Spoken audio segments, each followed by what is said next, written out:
شکر ودان تاسو په پروګرام زه ډېر خوشحاله شوم او نوم زما ظفر الله شاه دی.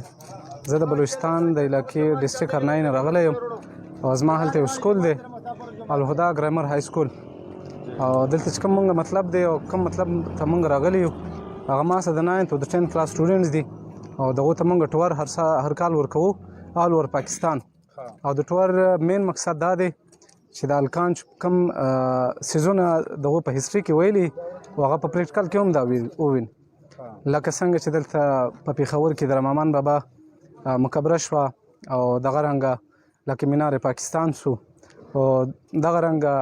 نور چې کوم هیسټوریکل سایټ دی په پاکستان کې هغه د سټوډنټس وویني او دغو ته د حقیقت پته ولګي. بونیر د تاسو رالی تاسو څه محسوس کړه څه مو ولید تاثرات څه دي ستاسو؟ او د بونیر د حوالې اول چې کوم تاثرات دي زموږ دغه دا دي چې د دې ځای خلک چې کوم دي هغه ډېر مینوال دي او ډېره مینه کوي او موږ له ډېر عزت راکړو بلکې ما د امید چې انشاءالله د هر چا له دغه عزت راکړي او دغه چې کومه خاوره د خاورې ماته ډېر خوند راکړو او دا چې کوم موسم یې دی د موسم یې ډېر ښکلی موسم دی او موږ دا اول ځله ده چې موږ اوله پیره کې موږ دلته راغلي یو او انشاءالله موږ به دغه کوشش شي او بېتابه مو دا انتظار چې انشاءالله بل کال به بیا موږ دلته راځو. په بونیر کې هم داسې تاریخي ځایونه شته دیوانه بابا شو پیر بابا شو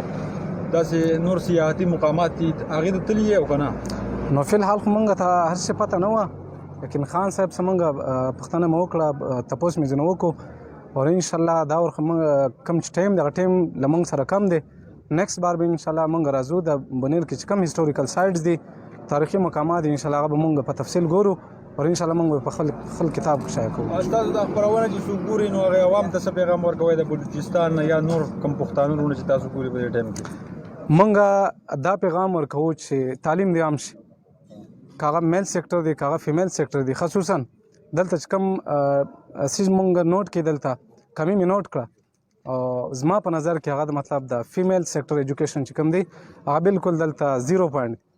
نو دا زما خصوصي پیغام دی چې فیمیل سیکټر چونکې میل اور فیمیل دا چې کوم دي د معاشرې دوی پیا دي که چیرې وایه پیا کار پرېږدي نو دا بله پیا کار نه کوي نو مقصد مې دا دی چې میل هم ایجوکیشن حاصله کړي فیمیل هم ایجوکیشن حاصله کړي اور کوشش دې دا وکړي چې خپل سټوډنټس د سکول علاوه نور داسې اکټیویټیز اډاپټ کړي او پاکستان کې د داسې تاریخي مقامات له یوسي چې هلته دا چې کوم سټوډنټس دي هغه موټیویټ سي او هغه ښه سبق واخلي او دغه لیسن هغه مخته پرووایډ کړي نور الکان. ارزو ته راغلي تاسو ته هرکلی وایو ستاسو سره میلمانه دي د بلوچستان څه به ویل غواړئ دوی کوم کوم چې تاسو وګرځولو؟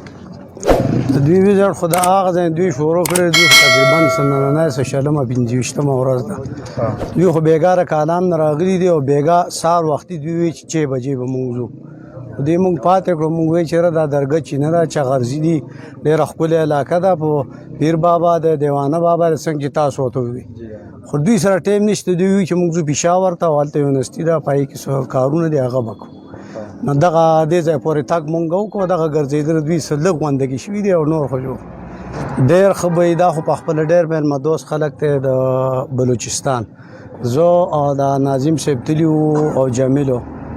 2019 کې نو دا ډېر قدردان خلک دی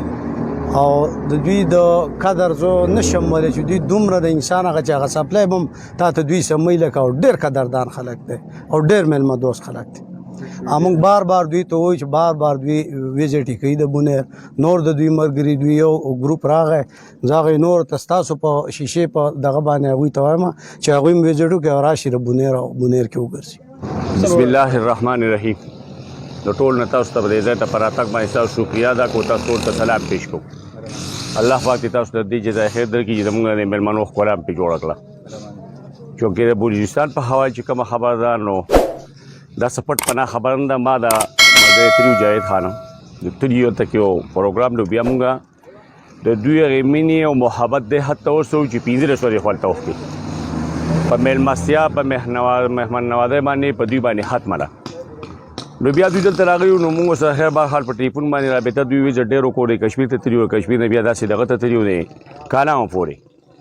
نو پاونو جو بدل ته دوی رااله نو چې رااله نو بیا بېګال ته کې په ځای کې شپه وکړه نن موږ چې دوی داسې ځای ته بوځو چې لکه دوی له ګوټې دی دغه نه خوند واخلي دي بونیر د ریښاونې چونکې دوی سره ما د بونیر په خاوره باندې بېګال لږې خبرې کړې وې بای چې لکه مثال په توګه باندې دا داسې خلک دی چې لکه دا ستاسو په شان دی لکه زموږ دوی یو مزاج دی یو کلچر دی لکه د هغې وجه بنیادي دا چې دا مو مونږ هم دوی ته وایو چې لکه مونږ وایو لکه داسې لا پوره په پاکستان کې اوس هم داخل نه یو لکه په 11 کې سټ جوړ شوی او دې بونه د خلکو ګورې پیرنګې نه منی لکه امریکا برطانیه برسیري پاک وهند په 1969 کې د پاکستان حصه مې دا جوړه شوې ده لکه مثال د 69 نه بیا هم زموږ دلته کې رواجي غونته دستور بیا هم دی په موږ باندې A to Z د پاکستان قانون لا نه دی لکه د ټیکس په شکل کې د محکمه اوقاف په شکل کې دا اوس ښایي یو دوه ډپارټمنټونه لکه په 2014 کې د امپلیمنټیشن وشو لکه چې پای کې یو د دغه انوایرمنټل ډپارټمنټ دی یو د انډسټري دی د دې نه هټ کړ لکه مثال دوی ته چې زموږ ستاسو دا یو رواجي دستور دی لکه ایو شان مزاج خوري بهرحال دوی زه خو دا سټوډنټان دوی ټول لاوستي دي نو زه چې دوی به داسې څه داسې دوی ته الفاظ استعمال کوي چې دوی په هغې باندې خوشحاله شي خو لکه زما څه داسې الفاظ نشته دوی هغې مینې محبت ته لکه زه سلام پیش کوم دا داسې خلک دی چې تاسو ته ویلی دی